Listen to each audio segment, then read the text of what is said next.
Opening with the queen's pawn controls the center and usually leads to a more positional development of the pieces. The Indian game begins by controlling the important e4 square with the knight, rather than a pawn. c4 builds a strong center by controlling the important d5 square and creates a square for the knight to come to c3 without blocking the c-pawn. b6 prepares to fianchetto the light-squared bishop to b7, where it will sit on the long diagonal. This activates a knight by developing it off of its starting square. This fianchettos the bishop by placing it on a powerful diagonal. This prepares the bishop for development.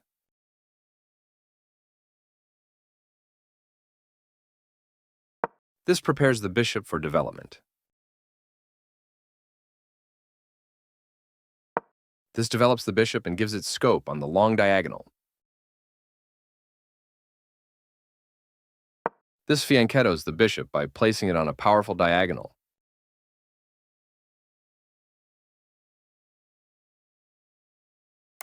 Castling kingside tends to be safer than queenside because the king is further from the center. Castling to the same side of the board is a more cautious approach.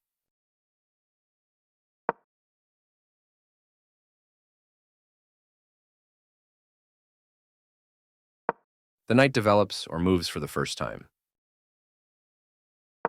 Moving from its starting spot, the knight gets involved in the game. This mobilizes the knight, allowing it to control more of the board. Right on target.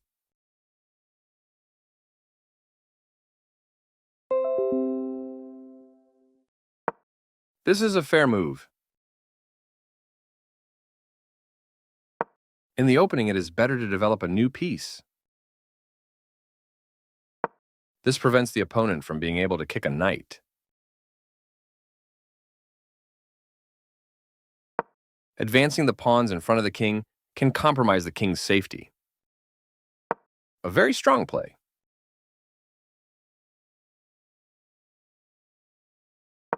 This is not the right idea. After all captures, this is an equal trade. Takes back. This offers to exchange pieces of equal value. This misses an opportunity to unpin a knight and having it defend another piece. Recaptures. This threatens to win material through a tactic. This wins a tempo by threatening a knight and forcing it to move away. This misses an opportunity to defend a knight that was under attack.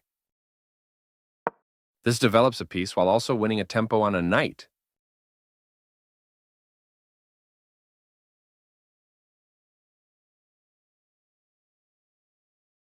This blocks the attack on a pawn that could have been captured. This threatens to win a pawn through an eventual fork.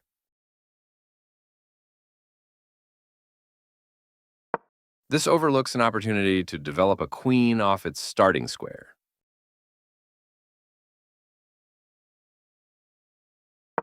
This stops the opponent from being able to eventually win a pawn.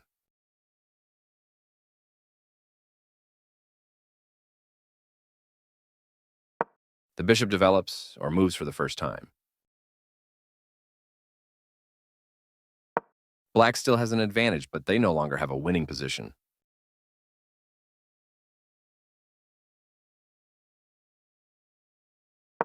The rooks can see each other now, allowing them to provide mutual defense. This misses an opportunity to block an attack on a vulnerable pawn.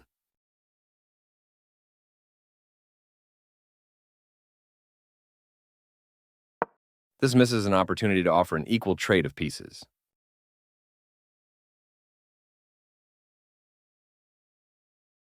This gives away a free pawn.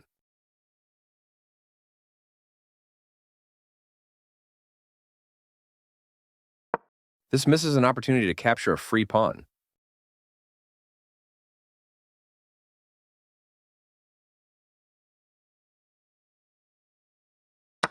This misses an opportunity to move a piece to safety. This allows the opponent to win a tempo by threatening a rook.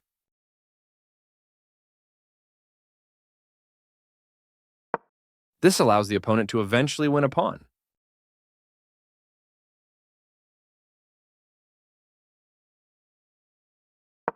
This defends a pawn that was under attack and had no defenders.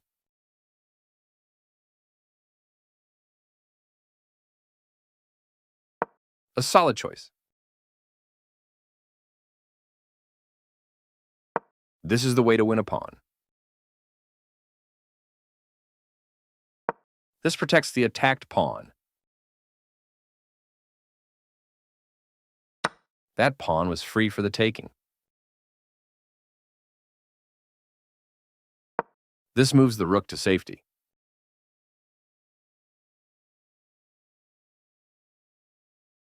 This move puts the bishop on a safer square. The knight is kicked by a pawn and must now move or be captured. This move puts the knight on a safer square. This overlooks an opportunity to win a tempo by threatening a bishop. This attacks a queen, winning a tempo when it moves away. This move puts the queen on a safer square. The bishop finds a new active square. That's fine.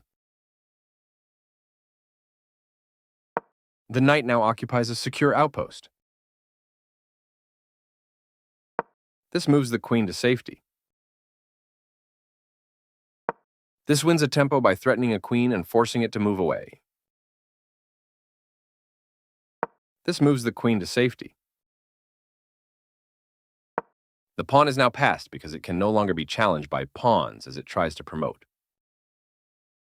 One of the best moves.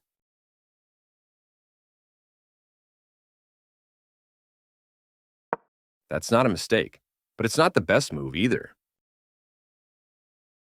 This is a fair move. This wins a tempo by threatening a rook and forcing it to move away. This blocks an attack on a rook. This moves the bishop to safety.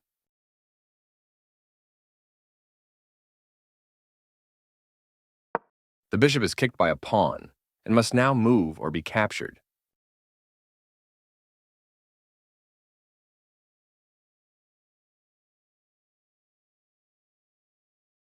This wins a queen.